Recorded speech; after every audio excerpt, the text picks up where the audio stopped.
There is a particular flavor of D&D player who treats the table not as a shared imagination space, but as a stage.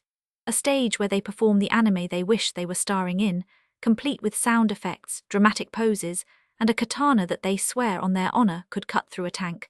Tonight's story is about one of those people.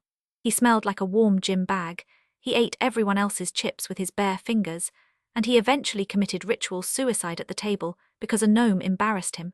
My name is Isabella, and this is the story of the cringy weeb who challenged the wrong illusionist and lost more than just initiative. The game in question was a 3.5 edition homebrew campaign. For the uninitiated, 3.5 was the edition of D&D that ran on spreadsheets and spite. It rewarded players who read every splat book and punished players who showed up with vibes. This particular table had a half-elf cleric, a half-orc barbarian, a tiefling wizard, a human rogue, and then him, the weeb. He rolled up a samurai using one of the Eastern-themed sourcebooks, the kind of book that came out when Western publishers decided that feudal Japan was a setting and not a homework assignment. His samurai was, in his own words, a noble warrior of unmatched discipline. In everyone else's words, his samurai was a xenophobic disaster who hated anything shorter than 5 feet tall and anything with pointed ears, which conveniently described most of the party. A quick note on character building, because this matters. When someone joins a party of 4 established characters and immediately writes a backstory that says my character hates 3 of you on sight, that is not roleplay. That is a scheduling conflict. A good DM will sometimes allow tension between party members because tension is the spice of group dynamics. But there is a difference between my paladin distrusts your warlock and my samurai believes your entire bloodline is a stain on creation. One leads to interesting scenes. The other leads to the half-orc barbarian rolling intimidate checks against her own teammate before breakfast. Before we get to the in-game disasters, we need to talk about the out-of-game ones. The weeb came to every session directly from work, and he never washed up first. He smelled, according to the storyteller, like a man who had personally lost a fight with a deep fryer. He brought no snacks of his own. Instead, he ate everyone else's snacks. He would reach his bare, unwashed fingers into a shared bag of chips, pull out a handful, eat them, and then drop the leftover crumbs from his palm back into the bag. He double-dipped. He triple-dipped. At one point he licked salsa off his thumb and then put the thumb back in the salsa, and the rest of the table watched their evening's food supply die in real time. He also drew. Constantly. Anime versions of every party member. Anime versions of every NPC, anime versions of the DM, the half-orc barbarian, a 7-foot-tall woman with tusks, was rendered by him as a doe-eyed schoolgirl with a tiny axe. The tiefling wizard, a horned woman with brimstone in her veins, was drawn with cat ears for reasons no one asked about and no one wanted explained. I want to be diplomatic here, so let me phrase it like this. There is nothing wrong with bringing art to a tabletop game. Some of the best D&D memories I have ever heard about involve a player who sketches the party between scenes. The issue is not the drawing. The issue is the consent. When you redesign someone else's character without asking, you are not making fan art. You are issuing a press release about how you would have made them if you were in charge. And when you do it while crumbs are falling out of your hand into the communal pretzel bowl, you are not endearing yourself to anyone. Every session without fail, the weeb would bring up katanas. Katanas were the greatest weapon ever forged. Katanas could cut through plate armor, through stone, through other swords, through, presumably, the patience of his entire group. The party rogue, who actually knew a thing or two about historical weapons, tried to gently point out that katanas were largely peasant killers. They were beautiful blades, yes, but they were optimized for cutting unarmored targets. Against a knight in full plate, a real medieval longsword would do significantly more practical damage, and a warhammer would do even more than that. The weeb's response to this was not to reconsider.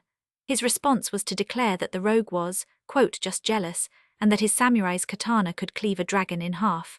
The katana discourse is a rite of passage at certain tables, and I want to be clear, the katana is a perfectly fine weapon in its actual historical context. The problem is never the sword. The problem is the person who treats the sword like a personality. When someone insists with the fervor of a religious convert that one specific weapon from one specific culture is objectively superior to all others, you are no longer talking to a player. You are talking to a fan. And fans do not lose arguments, fans simply raise the volume. The recurring villain of this campaign was a gnome illusionist who ran a sprawling thieves' guild out of the city's underbelly. The DM, who clearly had taste, played this gnome as an elegant gentleman thief. Velvet waistcoat, polished manners, the kind of villain who tips the waiter generously before robbing the entire restaurant. He was a Moriarty in miniature, and the party loved him. He was their favorite NPC, the kind of antagonist you secretly hoped would survive the campaign so he could show up in the sequel. The Weeb samurai hated him on sight, not because of any in-character grudge, but because the gnome was a gnome, which meant he was small, which meant according to the samurai's xenophobic worldview that he was inferior. Every time the gnome appeared, the samurai would interrupt the conversation, insult the gnome's height, insult his ancestry, and demand that the rest of the party let him cut the villain down on the spot. He would scream, and I quote, "My honor is challenged," at roughly anything that moved, including on one occasion a door. A small piece of advice for any aspiring villain players. If your DM has built a beloved recurring antagonist, the correct response is not to behave like a cartoon. The correct response is to be a worthy opponent. The Weeb here did not understand that the gnome was not a punching bag. The gnome was a chess player. And the samurai had just walked onto the board screaming about his honor, while the gnome quietly moved a bishop into position. Around this time, the Weeb developed a new habit. He decided that his samurai was the comic relief, despite the fact that no one had asked for one. He would attempt to do anime-style slapstick at the table, hitting the half-elf cleric on the head with the flat of his blade and insisting it dealt no damage, doing comedic pratfalls during stealth missions. At one point, an attractive female NPC entered the scene, and he announced that his samurai had an anime nosebleed. He then asked the DM if he could roll to recover. The DM, by all accounts, simply stared. He also had what the storyteller described as strong homophobic tendencies. When a male NPC developed a mild, completely unpursued crush on his samurai, the Weeb insisted that his character would commit suicide rather than be courted by another man. He then, in the same breath, announced that he himself was bisexual in real life. The table did not know what to do with this information, and so the table did what tables do. They ignored it and rolled initiative. Now we arrive at the centerpiece. The party had tracked one of the gnome's minions to an exotic menagerie on the edge of the city, a place full of strange creatures in confined enclosures. The plan was simple: find the minion, question him, get a lead on the gnome. What the party did not know was that the gnome was already there. He had seen them coming, and he was hiding nearby with a cockatrice. For those unfamiliar, a cockatrice in 3.5 is a small, miserable-looking thing that resembles a featherless chicken with the temperament of a tax auditor. Its signature ability is that touching it can turn you to stone. The gnome, being an illusionist, used a ventriloquism effect to throw his voice into the cockatrice's enclosure. He made the creature appear to speak, and what it said in a soft, sorrowful voice was that it was a cursed Japanese maiden, trapped in this pitiful form, longing only for the touch of a noble warrior to set her free. You can see where this is going. The samurai, without rolling a single sense motive check, without consulting the rest of the party, without so much as a moment of caution, reached his bare hand into the enclosure. He failed his fortitude save. He turned to stone instantly. Let us pause and appreciate the elegance of this trap.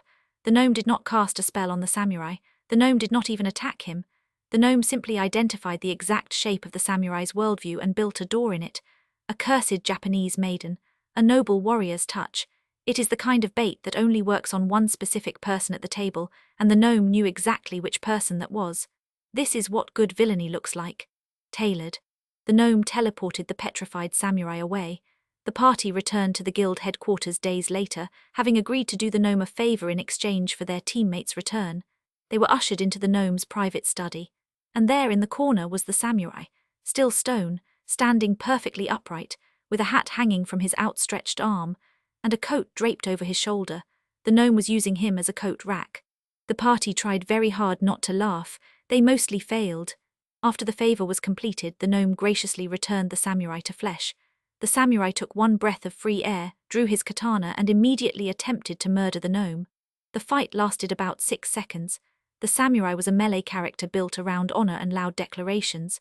The gnome was a high-level illusionist with a guild full of backup. The party sensibly stayed out of it. They were outmatched and they knew it. The gnome, being the gentleman he was, offered the samurai mercy. Quarter, a chance to walk away with his life intact. The DM leaned back and waited for the player's response. The Weeb thought about it for a long moment, and then he announced in a flat and serious voice that the insult was too grievous, that his samurai had been defeated by a lesser enemy, that there was only one path forward for a warrior of true honor, and he committed seppuku, right there, on the floor of the gnome's study, with everyone watching. The table sat in absolute silence. The DM did not know what to say. The half-orc barbarians player slowly put down her dice. The session ended early, and the Weeb never came back. There is something almost tragic about this ending if you squint. The Weeb spent the entire campaign trying to be the protagonist of an anime, and in the final act he got exactly what he wanted.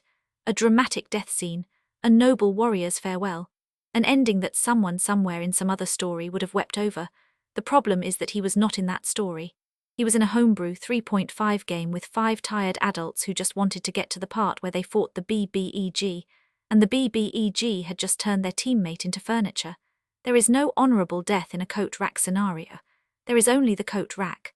Outro. So that is the tale of the cringy Weeb who walked into a gnome's parlour and never walked out. He brought his katana, his honour, his anime nosebleeds and his unwashed fingers, and he left with none of them. The party finished the campaign without him, and from what I hear they remembered the gnome fondly for years. Not as a villain, as an exterminator. If you enjoyed this story, leave a like, subscribe for more tales from tables that deserved better, and tell me in the comments about the worst hygiene offender you have ever shared a snack bowl with. I am Isabella. Sleep well and wash your hands before you reach into the chips.